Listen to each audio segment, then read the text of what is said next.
What are, what are we getting, Mabel? Pancakes. Pancakes. Back. Oh. Back. Oh. Back. Back. Oh. This is tear down.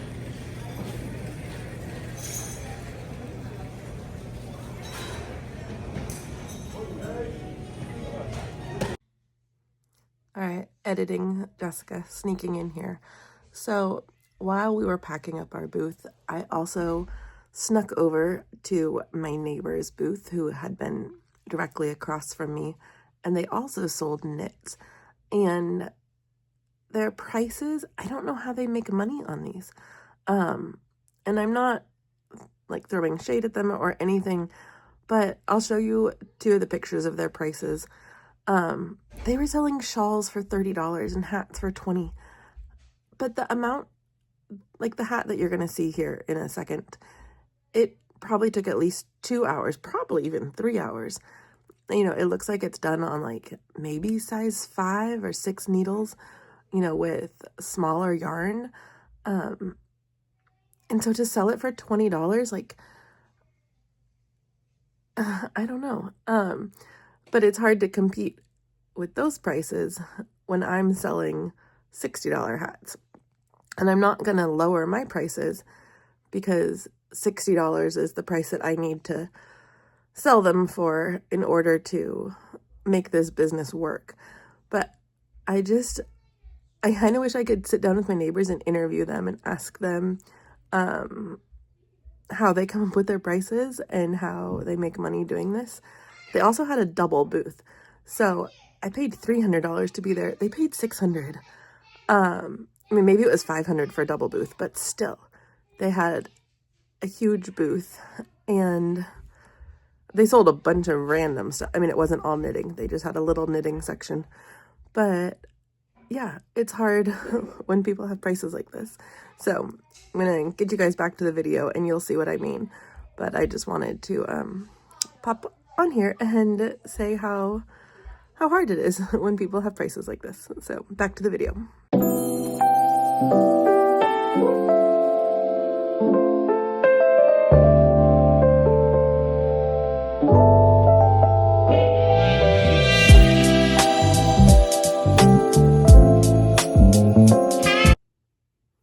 Hello friends, welcome back home. We are officially done with the craft fair and it was so much fun, but I am so exhausted. I took like a 3-hour nap today. Yeah, I'm probably gonna need another one tomorrow to recover from this weekend. But I wanted to be kind of vulnerable with you guys, and I sometimes feel like an imposter. And I know everybody goes through this, especially like people that are selling things. But I'm always afraid that somebody's going to message me and say, hey, I bought one of your hats and it fell apart, or I don't like the quality, or, you know, whatever. It's just my fear is that they're going to say, you know, like, I liked your hat in this, you know, at the market, and then I got home and I hate it, or it's horrible, or whatever. And so today I was on Instagram, and sometimes when you get messages on Instagram, it goes to like the other folder. And so I saw I had a message in the other folder. And so it started out and it says, hi, Jessica, you know, I bought one of your hats when I was on vacation in Santa Cruz. And unfortunately, and I'm like, here we go. This is the first, you know, there's a first time for everything. And she's going to say she hates it and my life is over and I'm never going to knit again. And all of this is going through my mind. And I haven't even finished reading her little message. It goes on to say, unfortunately, the dog also loved her hat and chewed it up. So can I please purchase another one? So not only was she not complaining about my work, she values my work so much that she wants to buy a replacement for the one that she already bought. And so I feel like a lot of times we get in our heads and we worry about things that we don't need to worry about anyways. I mean, we do the best we can. We know our craft is as good as we possibly can make it. I mean, I've been knitting for 25, maybe almost 30 years now. So I really don't think somebody's going to criticize my workmanship. People criticize the price all the time, and that's fine. But I have yet to have somebody come back to me and say, your work was shoddy. So I don't know why I worry about that, but I do. As if I don't have enough stresses in my life anyways. I'm going to make up ridiculous things to stress about. But anyways, so I responded to her and I, apologized profusely for the dog loving her hat. And I said, send me a picture of it and I'll see if I have one or if I have the yarn, and if I can make you a replacement one. And so she sent a picture and I don't have the yarn anymore. And I thought, okay, well, I have all of my product in bags from the craft fair that we just loaded up this morning.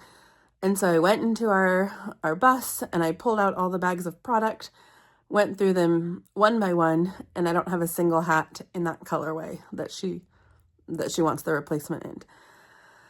So now I'm thinking I'm going to have to message her and say, I can't give you that same hat anymore. Do you want to pick a different one? But then I remembered I have all these like third of a skein. They're not, I hate to call them scraps because they're not scraps, but they're like decent amount of yarn, but it's just not enough to make a hat with. So I went through all of my bins of extra yarn and I found all these scraps. So they're 4-ball. I mean, they're decent sizes. And there's some of them that are heavier than others. And so this is the colorway that her hat was in. And so I'm going to make her another hat. And I'm going to start with one color. I mean, one of these balls. I'll probably weigh them to see which one has the most yardage in it.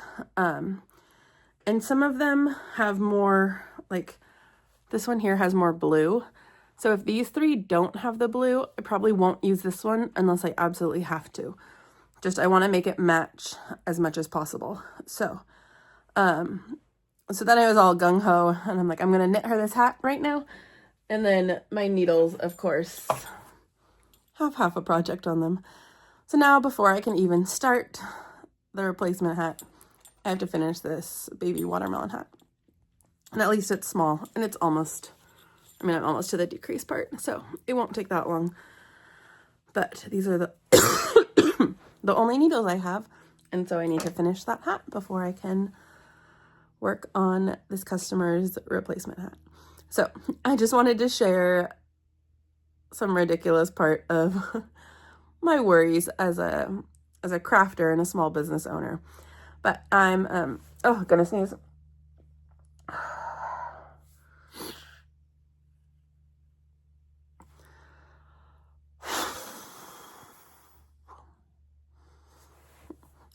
Okay, but I'm going to sit in my chair in the sunshine and probably watch some YouTube and finish up this watermelon hat so that I can get started on the replacement hat tonight. So I will see you guys later.